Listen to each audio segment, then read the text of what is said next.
Public market could be in the city of La Crosse's future. And people were invited to City Hall tonight to learn more about what a public market could bring to our community. New at 10 tonight, News 8's Jordan Fremstad is here with more on what needs to happen to make it a reality. Jordan? Yeah, Mike and Martha, there are 3 steps to make this idea work for La Crosse. Step 1 was the feasibility study, and that shows La Crosse is a great fit for a public market. Now step 2 is finding a place to put the market, and step 3 will be designing a business plan. Now experts who did the study say the market could send the city of La Crosse's economy to another level.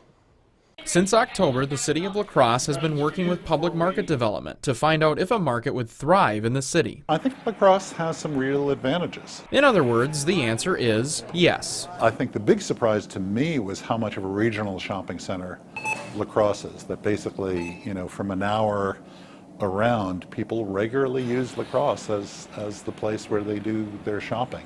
A public market is like a farmer's market, but it's a permanent location with local businesses and vendors. Usually it's anchored by a couple really strong restaurants or a strong vendor.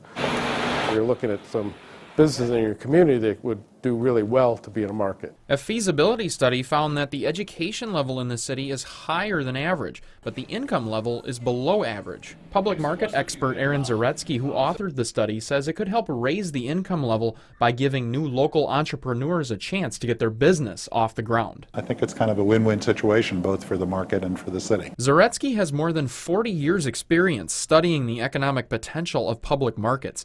He says a third of these studies come back with negative results, but La Crosse checks nearly all the boxes for a potential market. Between the hills and especially the 3 rivers in La Crosse are an incredible advantage that most cities would give their eye teeth for. From his perspective, he thinks the city is not taking advantage of every opportunity to showcase the landscape. You've got 1.5 million outside visitors coming every year. That's a huge number. He says a public market could be the missing link that connects the city's residents and visitors to the spirit of the community. Part of the public market development, I think, will be much larger than just a building.